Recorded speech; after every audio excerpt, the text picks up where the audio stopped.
Bonjour à tous, je suis ravi de vous retrouver sur cette vidéo qui se fait rare sur la partie publique de ma chaîne.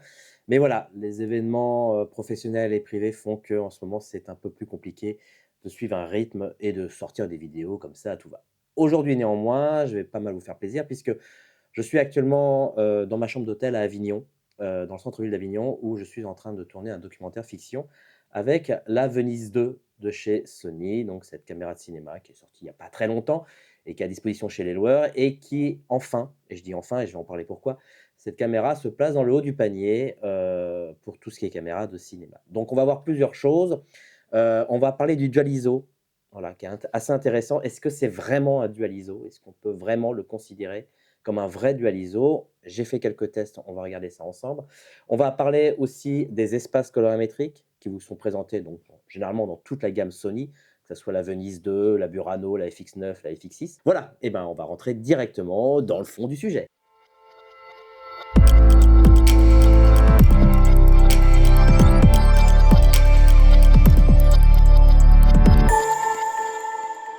Ah voilà, je suis très heureux de pouvoir commencer à essayer d'aller tâter d'autres caméras que ce que j'ai l'habitude d'utiliser jusqu'à présent, à savoir les caméras Arri, les caméras RED. Là, j'avais envie de tester la Venise 2.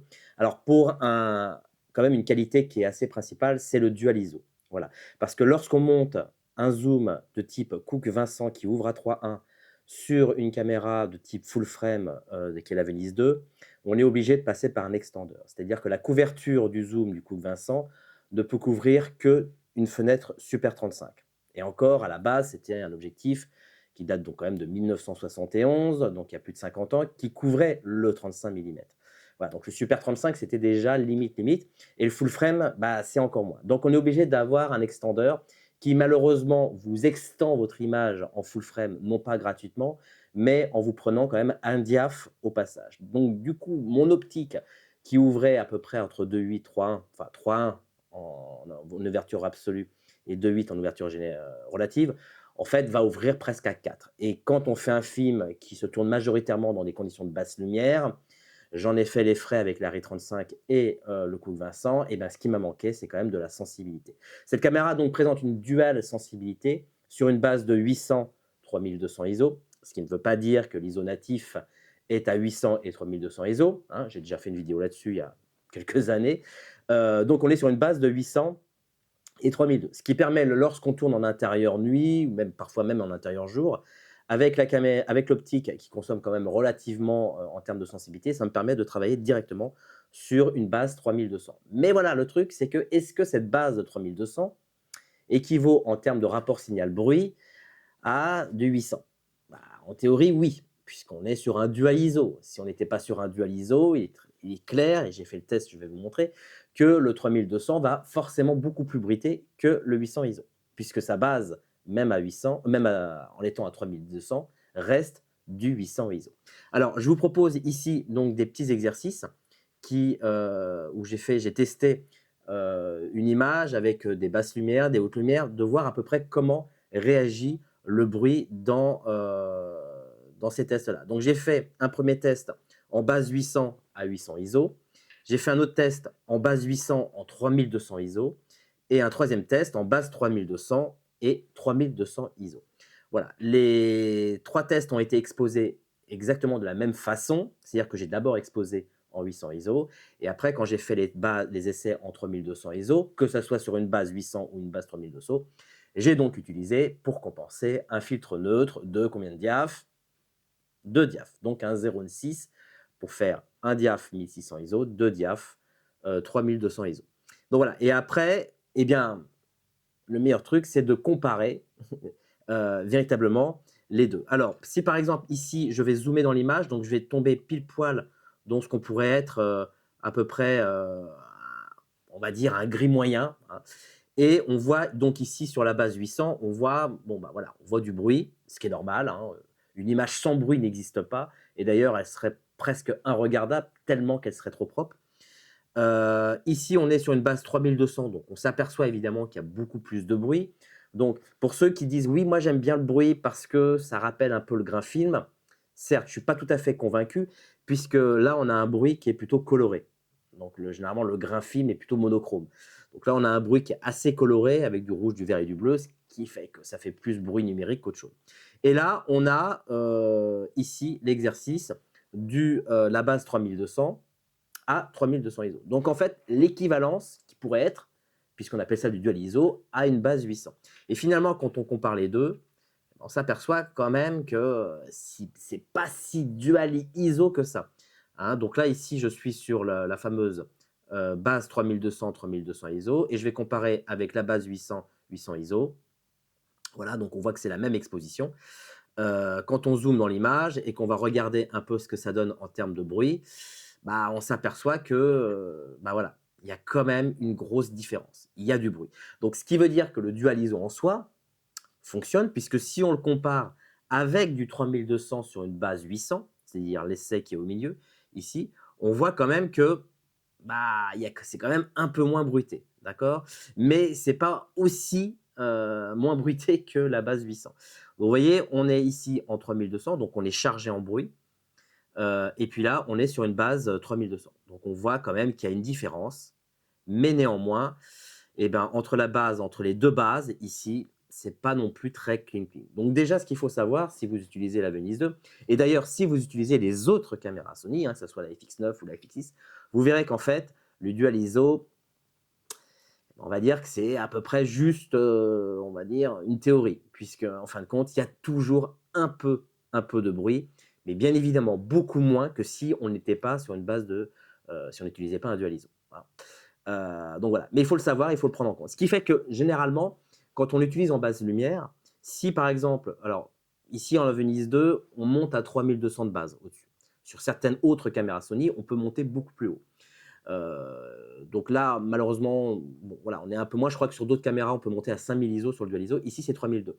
Ce qui fait que, par exemple, ce qui se passe, c'est que quand je suis en intérieur, nuit ou en intérieur assez basse lumière, je vais utiliser le 3200 de base, mais je vais descendre. Je vais peut-être descendre à 2000 ISO. Ce qui me permet, attention, parce que finalement, les répartitions de dynamique sont identiques entre la base 800 et la base 3200. C'est comme si en fait on avait deux émulsions de pellicule qu'on mettait dans la caméra, parce que bien évidemment on ne peut pas changer les capteurs. Donc on a véritablement deux émulsions, mais voilà, en 3002, si je peux descendre en dessous, je le fais, mais attention, je vais modifier la répartition de la dynamique. Et comme généralement, si je monte en dual ISO à 3002, c'est parce que je manque de sensibilité. Et vous savez que le piège, on l'a vu pas mal de fois sur cette chaîne, c'est que le piège, c'est que lorsqu'en fait on utilise la sensibilité pour augmenter la quantité de lumière sur le capteur. Parce qu'en fait, on a vu que ce n'était pas le cas, puisque les ISO sont un facteur qui agit post-capteur, hein, et non pas en amont, comme le diaph ou le filtre neutre. Donc, forcément, ça a toujours été un mauvais réflexe d'utiliser la sensibilité parce qu'on manque cruellement de lumière. Mais là, je peux le faire puisque je suis sur une base que je vais plutôt descendre. Donc, en étant à 2000 ISO, en étant une base sur 3002, je vais favoriser les basses lumières là où je ne le ferais pas si j'étais en base 800 et 2000 ISO. Voilà. Je ne sais pas si c'était bien clair. N'hésite pas à relire plusieurs fois la vidéo et n'hésite pas à mettre un commentaire si tu n'as pas compris, je t'expliquerai par écrit. Voilà, donc en tout cas en termes de sensibilité, c'est pas si dual ISO que ça, mais c'est pas pire non plus. Voilà. Maintenant en termes d'espace colorimétrique, eh bien Sony a l'habitude de nous offrir à chaque fois le S-Log 3 en termes de gamma, qui est pour moi voilà, le gamma de référence, le gamma logarithmique de référence qu'on utilise sur les caméras professionnelles de Sony, et on oublie le S-Log 2, puisque le S-Log 2 a été fait, on va dire, pour ceux qui sont logophobes et qui ont peur d'utiliser le log sous prétexte que ça crée du bruit. C'est certainement le cas si tu utilises du 8 bits, mais là, sur une caméra qui enregistre en 16 bits, crois-moi, tu n'as pas de souci là-dessus. Donc, on va utiliser en termes de gamma le S-Log 3, mais la caméra propose deux gammas. Enfin, pas deux gammas, deux espaces colorimétriques qui sont quand même différents. On a le S-Gamut 3, qui est classique, et le S-Gamut 3 point ciné. Alors, les deux espaces colorimétriques sont, on va dire, relativement différents, puisque le S-Gamut 3 point ciné correspond et se calque par rapport à l'espace colorimétrique P3, sauf qu'il est un tout petit peu plus large, mais il est exactement dans la même orientation, ce qui n'est pas le cas du S-Gamut tout court. D'accord? Donc c'est facile à retenir parce que point ciné, P3. Donc en fin de compte, si tu as dans le but de faire un film qui est destiné au cinéma, eh bien tu vas utiliser plutôt le S-Gamut ciné. D'accord? Il est plus large que le P3, mais il est surtout orienté de la même façon. C'est-à-dire que les sommets par rapport au centre du triangle se rejoignent. D'accord?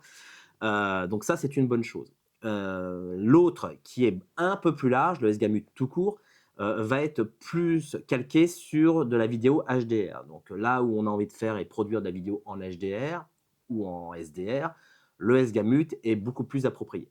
Seulement voilà, le petit hic, c'est qu'aujourd'hui, bah, on a tendance un peu à tout faire. C'est-à-dire que lorsqu'on fait un film pour le cinéma, là c'est le cas, je suis en train de faire un film qui est destiné pour le cinéma, on va avoir un développement en l'espace colorimétrique P3, et puis un développement en espace colorimétrique SDR, bien évidemment, donc Rec 709, mais aussi pour les plateformes, un développement en HDR. Donc finalement, le côté, je vous propose 2 espaces colorimétriques, mais vous choisirez celui que vous voulez en fonction de là où vous allez diffuser votre film.